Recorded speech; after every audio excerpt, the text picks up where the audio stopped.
As a member of the family, I want you to speak to, as you see America today, an African-American president inaugurated for the second time. Tell me what's right with his dream and what we're falling short with. My uncle said he was determined to continue to use the weapon of love.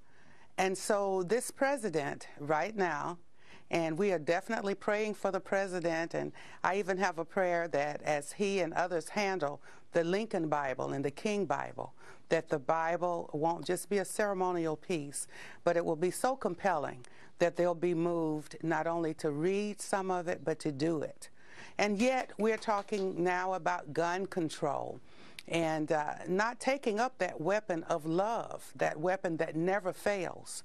And we were wanting to control the guns and take the guns away, but allow others to use them with certain restrictions and no restrictions. But forgetting that message of agape love, that's just one of the points.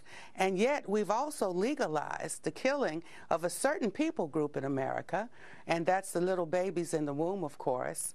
And still, you want to take away the guns, but you're not going to control the abortion industry. So there are some discrepancies between the message of the current administration and the whole nation and the whole world today, and those messages that are timeless from Martin Luther King Jr.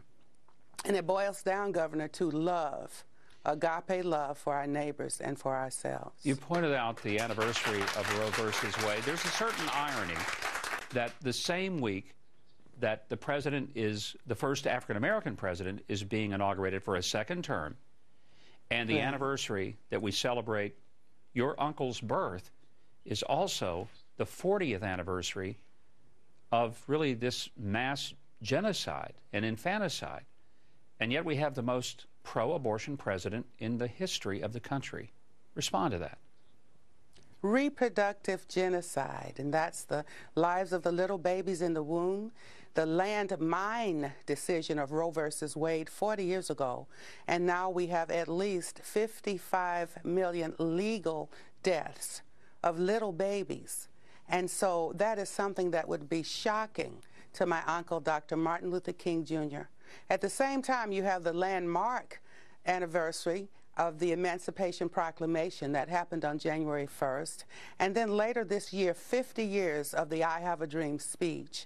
And so it's almost like a dichotomy, two things going on at once. We're giving lip service to the messages of Martin Luther King Jr., and yet doing just the opposite.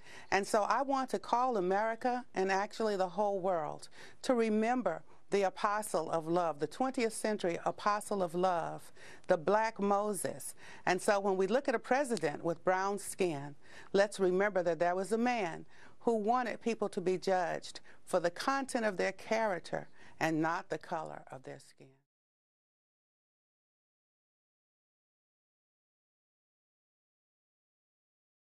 This has been a Sunfish production.